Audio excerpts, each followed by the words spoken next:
Salam alaikum et bienvenue dans le troisième test de cette série concernant les figures de style.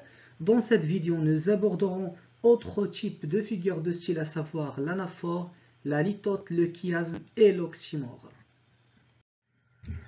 On va commencer avec un petit rappel de ces figures de style. Premièrement, l'anaphore. Figure qui consiste en la répétition d'un mot ou d'un même groupe de mots au début d'un vers ou d'une phrase. Par exemple, marcher à jeun, marcher vaincu, marcher malade. On a le même mot qui se répète, c'est le mot marcher. Répétition d'un même mot, marcher, marcher, marcher. Donc c'est l'anaphore. Deuxièmement, la litote. Figure qui consiste à atténuer une réalité positive.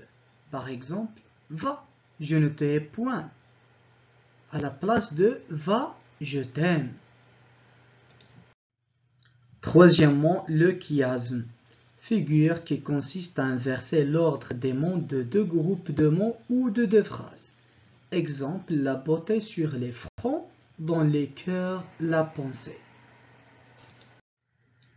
Quatrièmement et dernièrement, l'oxymore. Figure qui consiste à unir deux mots apparemment contradictoires dans un même énoncé, se vont côte à côte. L'oxymore est proche de l'antithèse. Par exemple, cette obscure clarté qui tombe des étoiles. Obscure clarté, deux mots apparemment contradictoires. Et voilà, nous commencerons notre exercice. La question est la suivante. Indiquez quelle figure de style est employée dans les exemples suivants. 1.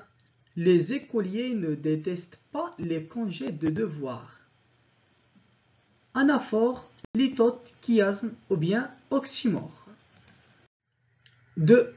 Je suis d'Amérique et de France. Je suis de chômage et d'exil. Je suis d'octobre et d'espérance. Je suis une race en péril.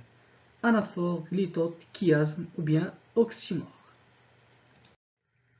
3. Manger pour vivre ou vivre pour manger. 4. Le soleil noir de la mélancolie. 5. Les mariniers me voient vieillir, je vois vieillir les mariniers. La première question. Quand il est éternué, la montagne entière tonnait.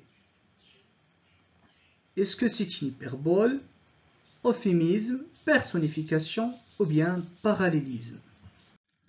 La première question. Quand il est éternué, la montagne entière tonnait.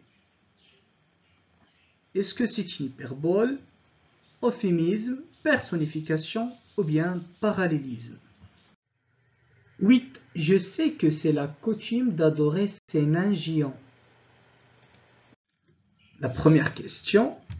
Quand il est éternué, la montagne entière tonnait. Est-ce que c'est une hyperbole, euphémisme, personnification ou bien parallélisme? La première question. Quand il est éternué, la montagne entière tonnait. Est-ce que c'est une hyperbole, euphémisme, personnification ou bien parallélisme? Les réponses seront publiées dans le premier commentaire. On est arrivé à la fin de la vidéo. N'oubliez pas de s'abonner et de partager avec vos amis. Je vous souhaite bon courage et on se verra dans une nouvelle série. Au revoir.